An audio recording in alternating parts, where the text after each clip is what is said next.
Искаш 2024 година да бъде различна за теб, особено финансово. Затова знам, че съм тук. Вероятно се чудиш кой съм, какво правя, с какво съм заед. Може би ме следиш в социалните мрежи или си ме видял, но наистина кой съм не е толкова важно. Днес пазаря продукти, които никога не съм виждал или докосвал, и ще говоря за няколко бизнес модела, от които можеш да извличаш приходи онлайн. Но преди да започнем с това, има някои неща, които трябва да промениш в себе си. Имаш безкрайен източник на доходи онлайн. Просто с телефон и компютър можеш да управляваш финансовото си състояние през целия си живот. Този период в историята е уникален, където имаш толкова много ресурси, свободно време и съдържание, че можеш да постигнеш много. Разбирам, че имаш много извинения, свързани с твоя живот, обкръжение и други, но повярвай ми, те не са важни. Никога не било толкова лесно да бъдеш толкова богат на ресурси и възможности. Но преди да почнеш да мислиш за това как да извличаш доходи онлайн, искам да ти посоча, че основната цел не трябва да бъде само парите.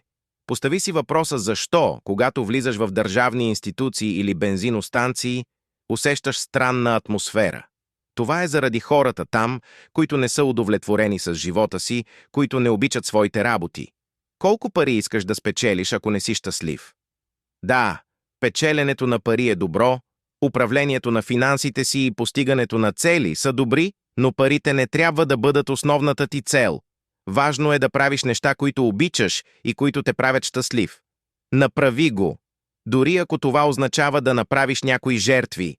Научи как да променяш интересите си в доход. Ти и аз знаем, че има много извинения и затруднения, но ако искаш да направиш 2024 година различна, трябва да действаш. Връзката между нас и успеха или неуспеха зависи от теб.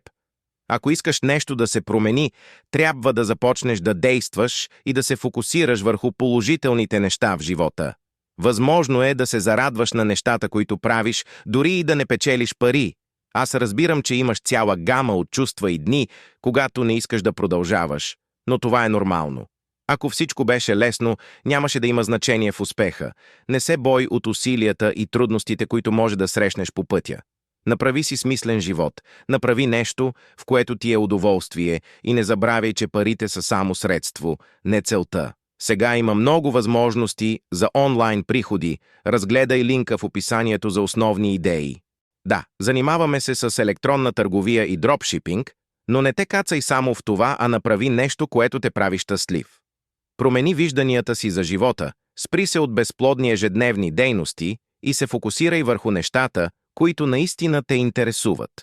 Направи го, за да направиш 2024 по-различна за себе си.